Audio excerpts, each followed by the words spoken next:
નમસ્કાર.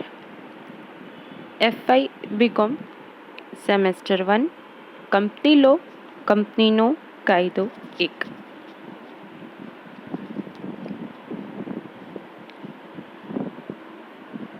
ચેપ્ટર 6 પ્રોસ્પેક્ટ્સ. વિજ્ઞાપન પત્ર.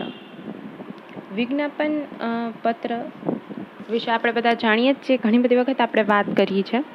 વિજ્ઞાપન પત્રની બાબતો, વિજ્ઞાપન પત્રમાં સમાવિષ્ટ થતી માહિતી, એ બધા વિશે હવે આપણે ડિટેલમાં વાત કરવાની છે આ ચેપ્ટરમાં. વિજ્ઞાપન પત્ર એ કંપનીનો જાહેર દસ્તાવેજ છે કે એ જેના દ્વારા કંપની જાહેર જનતાને પોતાની સિક્યોરિટીઝ ખરીદવા માટે આમંત્રણ આપે છે.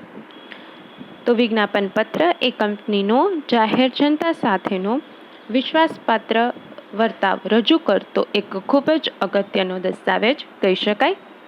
વિજ્ઞાપન પત્ર એ પારદર્શક હોય છે કે જેના કારણે કંપનીનું જેટલી પણ કંપનીની બાબતો છે એ બધી જ બાબતોને યોગ્ય રીતે જોઈ શકાય છે. તો આપણે આ ચેપ્ટરમાં વિજ્ઞાપન પત્ર અંગે, વિજ્ઞાપન પત્ર, એની પૂર્વ તૈયારીઓ, વ્યાખ્યા, વિજ્ઞાપન પત્રનું કેટલું મહત્ત્વ છે, વિજ્ઞાપન પત્રમાં કઈ કઈ બાબતોનો સમાવેશ થાય છે, એટલે કે વિજ્ઞાપન પત્રની વિગતો, નિષ્ણાતોના અભિપ્રાયો અથવા નિવેદન, પછી એમાં જે કલમોની જોગવાઈઓ છે, વિજ્ઞાપન પત્ર અંગે કંપની ધારાની જોગવાઈ, વિજ્ઞાપન પત્રમાં જો કોઈ કંપની દ્વારા અસત્ય કે ખોટા માર્ગે દોરનારા નિવેદનો આપેલા હોય તો એ નિવેદનો તથા એ નિવેદનો અંગે કંપનીની જોગવાઈ, જાહેર દરખાસ્તવાળા દસ્તાવેજ અને વિજ્ઞાપન પત્ર, વિજ્ઞાપન પત્રના પરીક્ષણની બાબતો, વિજ્ઞાપન પત્રની નોંધણીની બાબતો, વિજ્ઞાપન પત્રના બદલાનું નિવેદન, પછી વિજ્ઞાપન પત્ર અંગે અલગ અલગ બાબતો છે. રેડ હેરિંગ પ્રોસ્પેક્ટ્સ, સેલ્ફ પ્રોસ્પેક્ટ્સ, જાહેર પ્રસ્તાવ અને ખાનગી નિયુક્તિ, ઓનલાઈન દસ્તાવેજોનું ફાઇલિંગ, આ બધી બાબતો વિશે આપણે આ ચેપ્ટરમાં વાત કરવાની છે. તો સૌ પ્રથમ તો કંપનીની નોંધણી થયા બાદ ખાનગી કંપની જ્યારે ધંધો શરૂ કરતી હોય તો એને વિજ્ઞાપન પત્ર બહાર પાડવાનું રહેતું હોતું નથી. એટલે કે નોંધણી થયા બાદ ખાનગી કંપની તરત જ પોતાનો ધંધો શરૂ કરી શકે છે. જ્યારે જાહેર કંપનીને ધંધો શરૂ કરવાનું પ્રમાણપત્ર મેળવવું પડે, તો જ્યારે જાહેર કંપની ધંધો શરૂ કરવાનું પ્રમાણપત્ર મેળવવા માટે જેટલી પણ વિધિ પ્રક્રિયા છે તો એમાં એને વિજ્ઞાપન પત્ર બહાર પાડવું આવશ્યક હોય છે. તો કોઈ પણ ધંધાકીય પ્રવૃત્તિ શરૂ કરતી હોય જ્યારે જાહેર કંપની, તો એના માટે મૂડી મેળવવા માટે જાહેર કંપની શું કરે છે?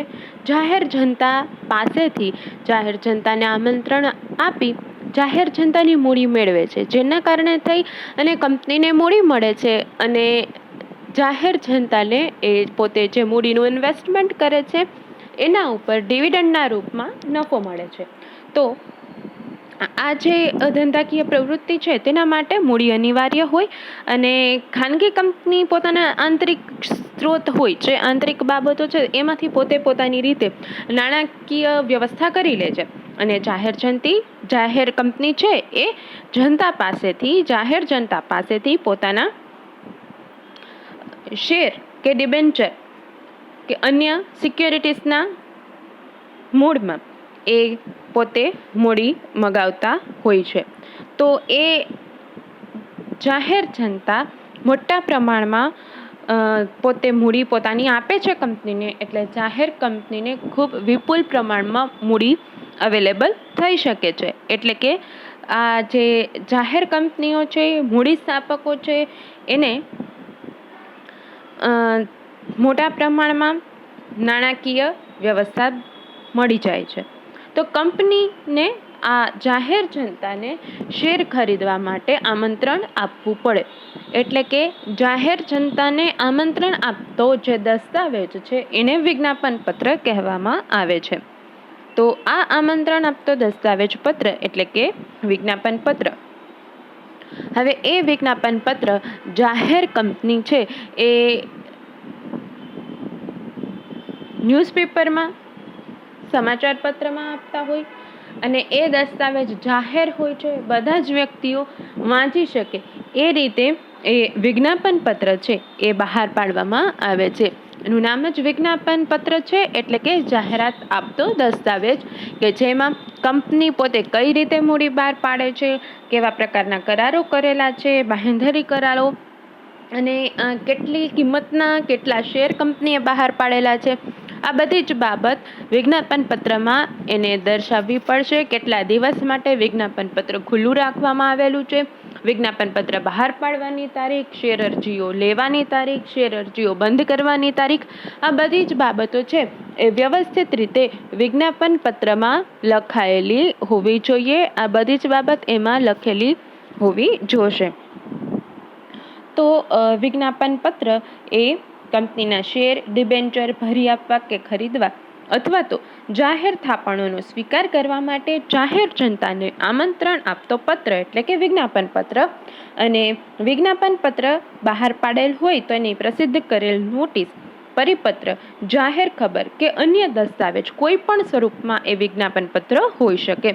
નોટિસના સ્વરૂપમાં પણ હોઈ શકે, પરિપત્રના સ્વરૂપમાં હોઈ શકે, ન્યૂઝપેપરમાં છાપામાં જે આવતી હોય એ જાહેરાત ખબરના સ્વરૂપમાં હોઈ શકે. આ દસ્તાવેજ કહેવાશે કંપનીનો, એટલે કે વિજ્ઞાપન પત્ર. હવે આ જે વિજ્ઞાપન પત્ર છે એ નવી કંપનીની સ્થાપના થઈ હોય ત્યારે પણ બહાર પાડવામાં આવતું હોય. પછી કંપની શેર કે ડિબેન્ચર ખરીદવા માટે જ્યારે જાહેર જનતાને આમંત્રણ આપે ત્યારે બહાર પાડવામાં આવતું હોય. શેર ડિબેન્ચરની ખરીદી કરવા માટે એ લેખિત કે સત્તાવાર નોંધ છે કે જે એક જાહેર દસ્તાવેજ છે, અફર દસ્તાવેજ છે, એમાં કોઈ ફેરફાર કરી શકાતો નથી. અને વિજ્ઞાપન પત્રમાં જેટલા પણ વિધાનો આપવામાં આવેલા હોય, રજૂ કરવામાં આવેલા હોય, એ વિધાનો છે એની જવાબદારી સંચાલકોએ લેવી પડે. એટલે કે એમાં કોઈ અસત્ય, ખોટી કે ગેરમાર્ગે દોરનારી બાબતો લખી શકાય નહીં.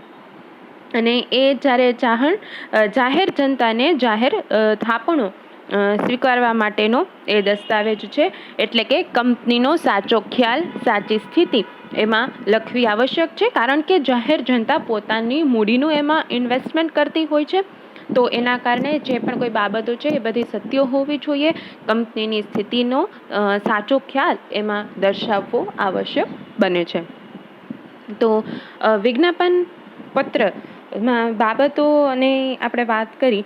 તો હવે વિજ્ઞાપન પત્ર જ્યારે બહાર પાડવામાં આવતું હોય તો એ બહાર પાડતી વખત પહેલાં કઈ કઈ તૈયારી કરવી પડે, એટલે કે વિજ્ઞાપન પત્ર બહાર પાડતી પહેલાં કંપનીએ કઈ પૂર્વ તૈયારીઓ કરવી પડશે.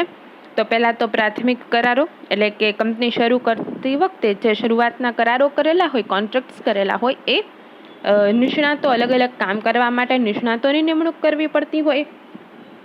બાંહેધરી કરારો, જે લઘુત્તમ ભરણું ન ભરાય ત્યારે જે બાંહેધરી આપતા સંસ્થા હોય તો એમની પક્ષકારો હોય તો એમની સાથેના બાંહેધરી કરારો, શેર બજારમાં માન્યતા માટેની અરજી લેવી પડે. અને ત્યારબાદ વિજ્ઞાપન પત્રનું ઘડતર, એટલે કે વિજ્ઞાપન પત્ર છે એ બનાવવું પડે. તો આ જે બધી બાબતો છે એ વિજ્ઞાપન પત્ર બનાવતા પહેલાં જ એની પૂર્વ તૈયારીઓ કરવી પડે. અને વિજ્ઞાપન પત્રની આ બધી બાબતો એમાં દર્શાવેલી હોય. તો આપણે વિજ્ઞાપન પત્ર અંગેની કઈ પૂર્વ તૈયારીઓ કરવી અને એના વિશેની હવે પછી આપણે ચર્ચા કરીશું. Thank you.